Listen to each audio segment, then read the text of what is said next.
Bom dia a todos, tá? Bom domingo. Eu estou trazendo hoje para vocês um tema fortíssimo, um tema que tem 80% de probabilidade, na minha concepção, e baseado também nos comentários que eu tenho ouvido de pessoas que conhecem do assunto, de professores já conceituados, já com muita experiência nessa área, que é o tema inteligência artificial. No caso específico aqui, eu associei esse tema à saúde pública, porque dificilmente o tema inteligência artificial vai vir puro. Somente ele disserte sobre inteligência artificial ou pedindo argumentos técnicos a respeito, ligados à TI. Não é assim que vai cair. Se ele cai, e a probabilidade de cair é alta, ele vai cair relacionado a alguma coisa que diga respeito à realidade brasileira, que é a forma como a FGV trabalha. Por isso eu peço que você preste muita atenção nesse vídeo, nesse conteúdo e nesse tema.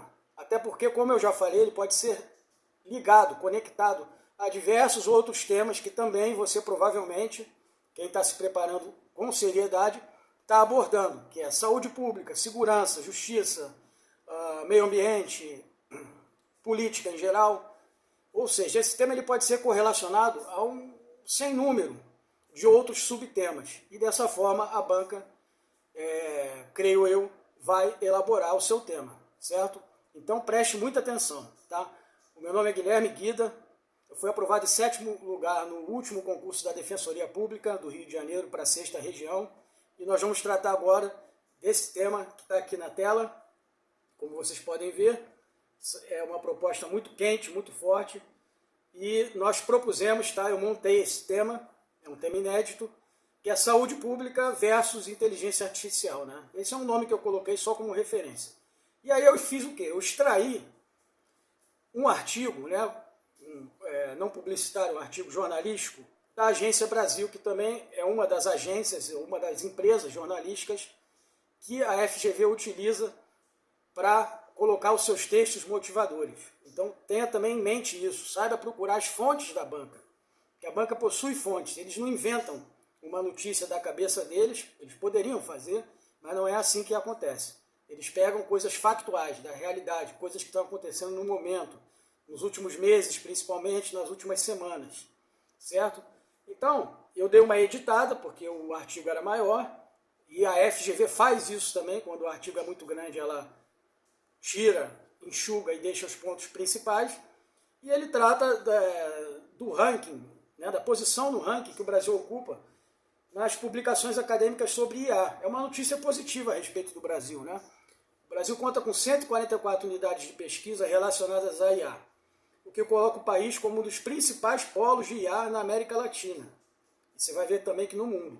O levantamento consta em documento divulgado pelo Centro de Gestão e Estudos Estratégicos, né, o CGEE, que, segundo o estudo, a produção científica brasileira sobre IA coloca o Brasil na 15ª posição do ranking mundial de publicações acadêmicas na área, conforme dados de 2000 a 2020. Aí ele fala sobre uma época da pandemia, em que houve uma queda, etc. E existe esse programa, né, o Programa Brasileiro de Ciência, Tecnologia, Inovação e Inteligência Artificial, né, que é um programa, ou melhor, o CGE, o Centro de Estudos, ele, se eu não me engano, está lá na Escandinávia, na Suécia, ou na Dinamarca, algo assim, ou na Noruega, e ele aborda isso. Então, enfim, o texto motivador fala do avanço brasileiro, então não vou ler ele todo aqui, porque não é esse o objetivo do vídeo. Após, né, você assistir esse vídeo, você vai ter o vídeo, o material disponível, esse material que eu estou usando aqui, no nosso grupo VIP do Telegram, certo? Então ele segue com a notícia e fala do montante que o Brasil vem investindo, principalmente na iniciativa privada, né, que contribui muito mais do que o setor público, né? Isso é uma coisa importante para ser ressaltada. Enfim, baseado nesse artigo, eu venho com a proposta, certo? Então eu fiz no estilo da FGV, várias questões da FGV discursivas que eu já vi que vem com essa redação. O texto acima possui caráter meramente motivador, porém demonstra que apesar de inúmeros problemas socioeconômicos que assolam o país, em determinados setores, o Brasil possui não somente potencial inovador, bem como indicadores satisfatórios no que diz respeito a pesquisas voltadas ao desenvolvimento da IA. Eu tirei isso da onde? Da minha cabeça? Não, eu tirei isso do artigo. Um artigo oficial de uma agência respeitada e muito usada pela FGV. E aí vem o comando: redija um texto de no mínimo 25 e no máximo 30 linhas, conforme será a sua prova, com argumentos convincentes que abordem os seguintes tópicos. Que abordem os seguintes tópicos. Veja bem, não são necessariamente perguntas que você vai ter que responder. É assim que você vai interpretar. Mas na hora de redigir você vai argumentar. Tá? Você não vai necessariamente responder. Não é um questionário, não é uma prova discursiva comum. É um texto dissertativo, onde você opina, onde você se posiciona. Então, com os avanços no setor de IA, como os avanços podem contribuir para a melhora de problemas crônicos brasileiros, como aqueles ligados ao desenvolvimento e à abrangência da saúde pública. Esse é o primeiro ponto que você deve abordar. Segundo, como toda nova tecnologia, os avanços no ramo da IA podem trazer disfunções, problemas, efeitos colaterais, referentes, por exemplo, ao seu uso indevido. Quais os possíveis prejuízos éticos decorrentes do mau uso da inteligência artificial? Então, esse é o segundo ponto. Aí você já tem um contraste entre uma coisa favorável, relativa à LA, e outra coisa desfavorável, Lembrando que eu já falei sobre isso em outros vídeos, e a sugestão nesse caso é trabalhar com a dialética. E aí eu venho com um texto, que é uma sugestão minha, fui eu que redigi, eu dei uma pesquisada sobre o assunto, porque eu mesmo estava defasado nesse assunto, especificamente de IA, em termos gerais. E vamos lá, a gente introduz com a revolução tecnológica cresce dia após dia de maneira vertiginosa, principalmente com o advento e o uso da inteligência artificial, IA. A gente coloca ali para depois não precisar repetir o nome. Coloca IA entre parênteses, em diversas áreas. À medida que os estudos avançam, surge a impressão de que em poucos anos a maioria dos problemas sociais serão resolvidos, a exemplo das deficiências no sistema de saúde pública. Eu já trouxe o ponto 1 na introdução. E eu continuo no próximo período. Todavia, os potenciais benefícios ligados às aplicações de IA também estão cercados de dilemas e desafios a serem enfrentados. E aí esse vai ser o segundo ponto que nós vamos atacar. Certo? Vamos para o primeiro parágrafo, e aí eu vou tratar da parte positiva. De início, é digno de nota que o uso da IA, no caso dos serviços de saúde, proporciona inúmeras vantagens, como diagnósticos rápidos e precisos, fato que economiza tempo e recursos materiais, no que diz respeito a consultas e atendimentos.